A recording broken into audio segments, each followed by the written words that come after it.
Bonjour. Bien, aujourd'hui, nous allons nous intéresser aux équations. Et lorsque je parle d'équations ici, il y a plusieurs typologies. Ce qui concerne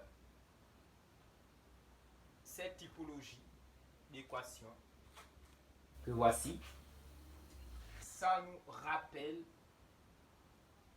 des notions de classe de 5e, 4e, 3e et seconde.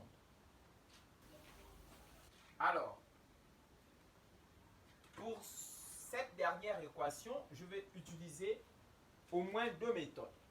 Une méthode qui est vue en classe de seconde, ou des méthodes qui sont vues en classe de seconde, et au moins une méthode vue en classe de première. Commençons par nous intéresser à l'équation du type ax plus b égale à d. Voici. Ce qu'il faut comprendre, c'est quoi? C'est d'abord la notion d'équation. C'est quoi une équation? Et ensuite, comment résoudre une équation? Une équation, en fait, est l'égalité entre deux membres. Et parmi ces deux membres, il y a des membres qui ont des inconnus, un ou plusieurs inconnus. Ces inconnus sont notés ici par des lettres. Nous prenons l'exemple de cette première équation. Nous allons constater que cette équation est formée ici, là, d'une égalité qui sépare deux membres. Le membre de gauche a une lettre. La lettre ici est l'inconnu de l'équation. On peut se retrouver également avec des équations de ce type, où on a 2x par exemple plus 3y égale à 0. Et on voit ici qu'il y a deux inconnus. Pourquoi? Parce qu'il y a deux lettres. Ça, c'est d'autres types d'équations. Et il y a aussi d'autres notions mathématiques, d'autres propriétés, d'autres informations qui permettent de résoudre ce genre d'équations. Mais pour l'heure, nous nous intéressons à des équations à un seul inconnu. Alors, c'est quoi résoudre l'équation?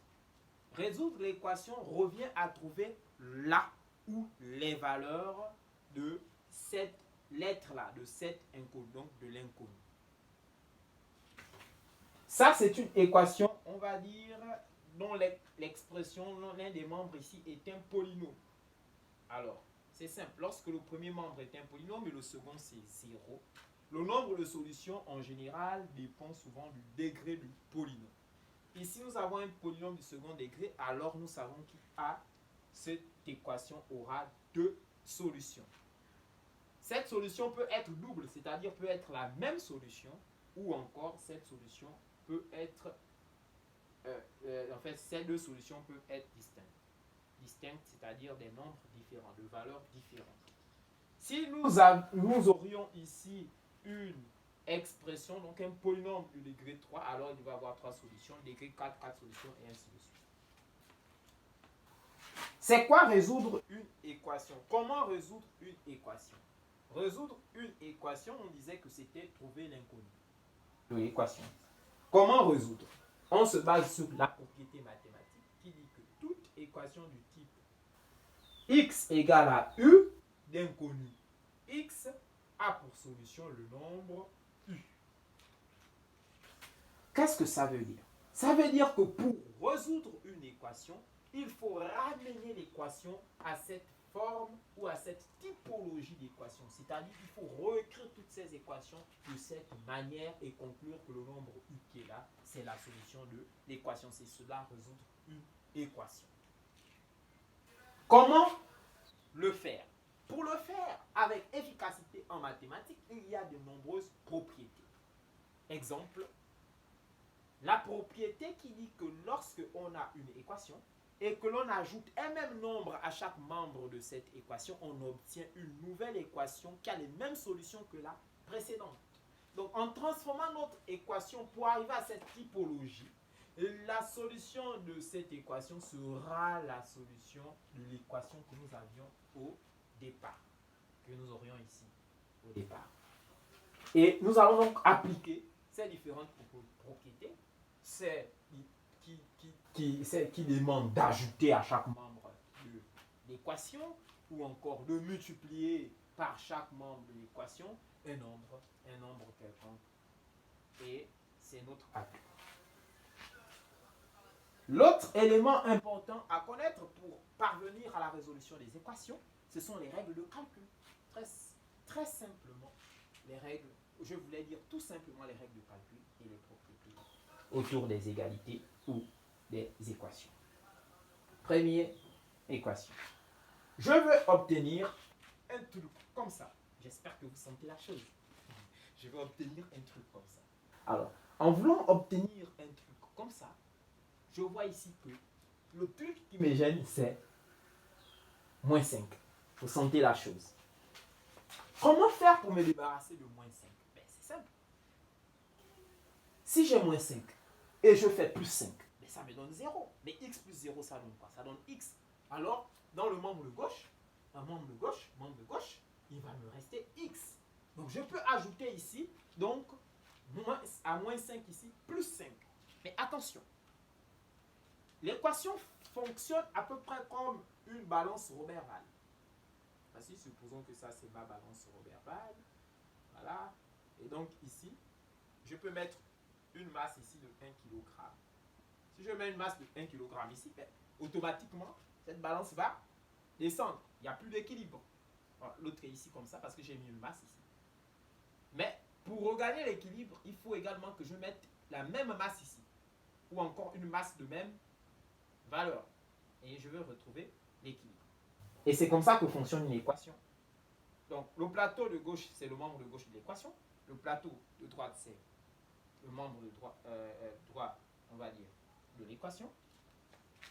Donc, si j'ajoute plus 5 ici, pour que juste toujours la même équation, c'est-à-dire une nouvelle équation, mais qui a les mêmes solutions que celle qui précède là, il faut aussi que j'ajoute plus 5 du côté droit. Et c'est ce que je m'en vais faire.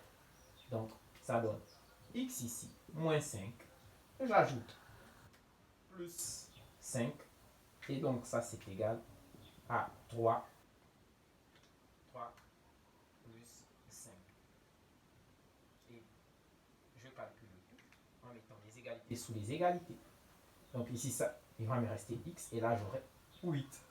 Alors, on a dit que toute équation de la forme x égale à u a pour solution u. Donc, j'écris solution. On met entre les accolades. C'est le nombre 8. Et je finis de résoudre cette équation. J'espère que vous avez senti la chose. Deuxième typologie d'équation. Alors, ici, nous avons la forme ax plus b égale à c. Pour le faire, on voit bien que moins 1 nous gêne. On connaît déjà le tuyau, n'est-ce pas? Et vous l'avez deviné, il faut ajouter plus 1. Et si on avait plus 1 ici, 2x plus 1, bon, pour se débarrasser de plus 1, on ajouterait moins 1. Donc, ici, ça va nous donner quoi? 2x moins 1. Donc, plus 1, c'est égal à 7 plus 1. Et ça va nous donner égalité sous les égalités toujours. Ça, il faut faire attention à ça. 2x, 7 plus 1 donne 8. Ah, très bien. Là, maintenant, j'ai un 2 qui me gêne. Comment faire pour me débarrasser du 2? Mais pour me débarrasser du 2, c'est aussi simple que pour se débarrasser de moins 1. Mais seulement ici, on ne va plus additionner. C'est qu'on doit faire pour ici. C'est qu'on doit ici soit diviser ou soit pour multiplier. Pourquoi? Parce que 2 ici multiplie x. Mais vous vous souviendrez, dans vos classes précédentes, qu'on vous a dit que multiplier un nombre par un autre, c'est comme diviser aussi par l'inverse de ce nombre. Si je fais 2 divisé par 2, ça me donne 1. 1 fois x me donne x. Je me suis débarrassé donc du 2. Mais c'est quoi diviser par 2? C'est multiplier par l'inverse de 2, tout simplement. Donc, ici, je vais multiplier par l'inverse de 2. Et donc, de l'autre côté aussi, je multiplie par l'inverse de 2. Et ça va me donner égalité sous les égalités. Ah, les deux partent. Ça fait 1 fois 1 divisé par 1 qui donne 1 multiplié par x. Il reste x. Et ici, ça va faire 8 divisé par 2. Donc ça, il reste 4 ici. Et donc ici 1. Donc 4 fois 1, 4 divisé par 1, donne 4. Donc, la solution de notre équation ici, c'est le nombre 4. Et vous l'avez compris. Prenons le cas de l'équation suivante. On connaît déjà faire ce petit tour de passe-passe. Et là, on va le faire rapidement. On veut se débarrasser de moins 3 ici. Et qu'est-ce qu'on fait? On va additionner plus 3. Donc, il va nous rester 2x ici. Et de l'autre côté, on a 4x. Donc, on a ajouté plus 3 ici. Donc, on va ajouter plus 3 ici. Avec le plus 5, ça donne plus 8. Vous l'avez compris? On veut donc ici voir ici. On a x ici. On a x ici. Non, mais ce n'est pas normal. Nous, on veut avoir x au membre de gauche et un nombre au membre de droite. Donc, moi, je veux me débarrasser de ce x qui est ici. Mais ici, on voit qu'il y a 4x. Mais puisque ça additionne 8, qu'est-ce que je fais? Je vais faire, donc ici, j'ajoute son opposé, moins 4x. Et donc, ici aussi, je vais faire moins 4x.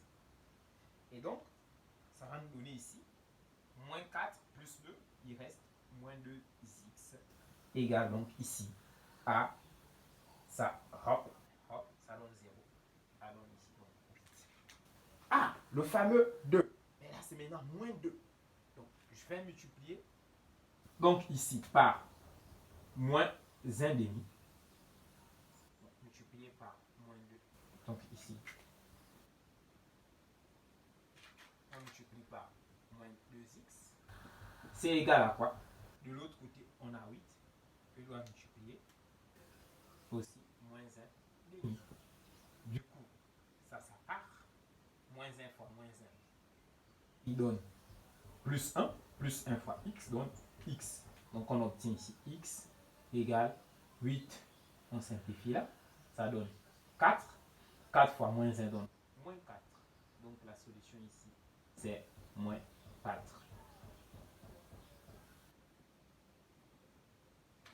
Et cette équation est résolue. Nous venons à cette équation. Nous avons un polynôme. Il y a plusieurs façons de travailler. La première méthode, bon, puisque ces deux équations se résolvent de la même manière, je vais utiliser une méthode pour celle-là, qu'on pourrait aussi appliquer à celle-là, et vice-versa. La méthode que je vais utiliser ici, on pourrait aussi l'appliquer ici. Première méthode, je me débarrasse donc de moins 1 en ajoutant plus 1. Donc ça me donne du coup ici x au carré égal à quoi? Donc ça me donne ici x au carré égal à, puisque j'ai ajouté plus 1, 0 plus 1 donne plus 1. Et donc là, on voit bien que pour pouvoir revenir à x, il faut prendre la racine carrée ici, puisque x au carré est positif, donc je peux prendre la racine carrée ici. 1 est positif, je prends la racine carrée ici. Mais c'est quoi la racine carrée de x au carré pour un nombre réel quelconque? X est un nombre réel quelconque, c'est quoi la racine carrée de x au carré? Est-ce que ce sera égal à la racine carrée de 1? Ah, non. Là, il faut faire attention. C'est égal à quoi? C'est égal à la valeur absolue de x. Parce qu'on ne connaît pas la valeur de x. Ce sera égal à la valeur absolue de x. Et la valeur absolue de x sera égale ici à 1. Parce qu'on sait que racine carrée de 1 donne 1. Mais c'est quoi la valeur absolue de x égale à 1? Mais ça signifie que si x est négatif, alors, si x est négatif, alors la valeur absolue de x, si x est négatif, parce qu'on voit déjà bien ici que x, s'il est négatif, c'est qu'il donne moins 1. Sinon, x, il est positif, et donc il donne 1. Nous savons que valeur absolue de moins 1 donne 1, valeur absolue de 1 donne 1. Donc si x est un nombre réel qu'on ne connaît pas, c'est qu'il peut être négatif ou positif. Et c'était ça l'intérêt. L'autre méthode consiste à factoriser. Je factorise. J'ai la forme ici, la forme de notre factorisation ici, c'est un produit remarquable qu'on voit en classe de 4e. Et donc c'est la forme a carré moins b carré. Et sa forme factorisée, c'est a moins b, facteur de a plus b. C'est cette identité remarquable, cette égalité remarquable, le produit remarquable que nous avons appliqué. Égalité sous les égalités, membre de gauche. Donc ici, ça va me donner quoi? Ça va me donner mon a ici, c'est x moins 2 au carré. Ce qui fait que ici, donc, j'ai x moins moins 2, facteur de x plus 2. Et là, vous vous souviendrez ici, classe de troisième, produit nul. Si le produit est nul, c'est que soit le premier facteur est nul, sinon c'est le deuxième facteur qui est nul. Voilà pourquoi on utilise le ou et non le et. Parce que soit l'un est égal à 0 ou c'est l'autre, ou bien les deux en même temps. Donc pour ici, on voit bien que x, on connaît déjà la manipulation, c'est ajouter l'opposé et voilà. Donc x sera égal ici à 2, ou x ici sera égal, attention, les égalités, x ici sera égal à moins 2. Donc la solution, les solutions de cette équation, il y a deux solutions. J'ai oublié d'écrire les solutions ici. Vous pourriez le faire. Donc c'est moins 2 et 2. Là encore, un autre problème souvent se pose. Est-ce qu'il faut mettre les solutions par ordre croissant, c'est-à-dire du plus petit au plus grand? On peut mettre ça de façon désordonnée. On peut commencer par 2 et moins 2. C'est un ensemble. En fait, lorsqu'on écrit ça en hexagonal, c'est que c'est un ensemble de solutions. On peut mettre les éléments comme on veut. Donc, pour ce qui concerne ici, la solution, c'était, les solutions, c'était moins 1 et 1. Venons à ce cas. Nous allons appliquer ce qu'on appelle la forme canonique. La forme canonique, c'est quoi? Ici. Dans un premier temps, nous allons utiliser la forme canonique. Que dit la forme canonique? La forme canonique nous dit que nous aide à factoriser. Je vais commencer. Je vais mettre quoi ici en facteur? Il n'y a rien à mettre ici en facteur. Et il sera peut-être 1 ici. Mais ce que l'on peut voir ici, c'est quoi? C'est que ceci, ça, c'est égal à quoi? Si je prends x moins... Si je prends x moins 2...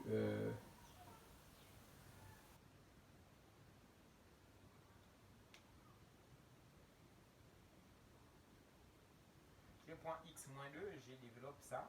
Ça me donne x carré moins 2x plus 4. Voilà. Mais ceci contient ce qui est là. Donc je peux écrire que tout ça là,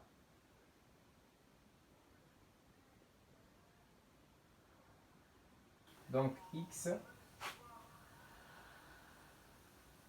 au carré moins 2x plus 1, c'est aussi la même chose qu'écrire ceci, c'est-à-dire x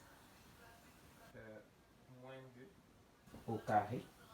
Et là, qu'est-ce que je fais? J'enlève le 4. Moins 4. Donc, ce qui est là, c'est égal à quoi? Ça, moins 4. Et c'est ce qui est ici. Et là, je peux mettre plus 1. Du coup, ça, c'est égal à quoi? À x moins 2 au carré moins 3. Voilà. Et c'est ce qu'on obtient ici. On obtient ceci. Si l'on obtient ceci, c'est que là, on a une identité remarquable. Normalement, là, on a une identité remarquable. Alors, cette identité remarquable, on peut l'utiliser.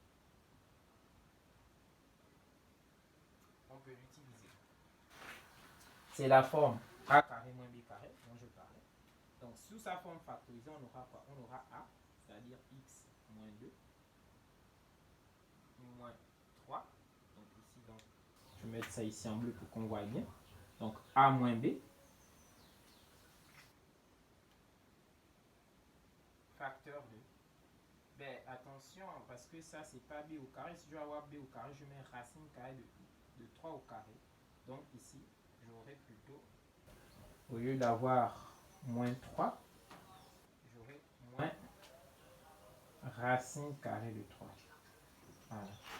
Et ici, j'aurai x moins 2, cette fois-ci, plus racine carrée de 3.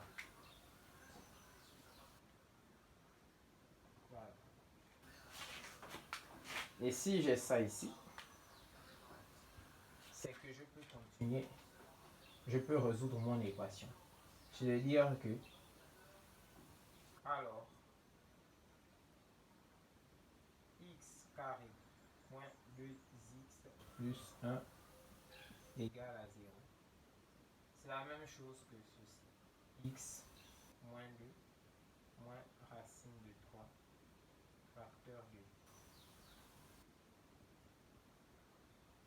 x moins 2 plus racine de 3 égale à 0.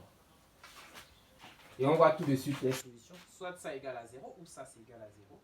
Et ça nous amène à avoir x égale à 2 plus racine de 3 ou x égale à, pour ce qui concerne ceci, on aura donc on aura donc 2 moins racine de 3. Et donc les solutions ici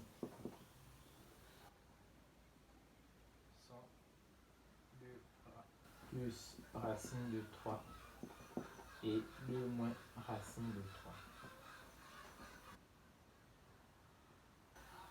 Ça, c'est par la forme canonique. Mais je rappelle que cette forme canonique, on la connaît. Elle répond à la formule ceci.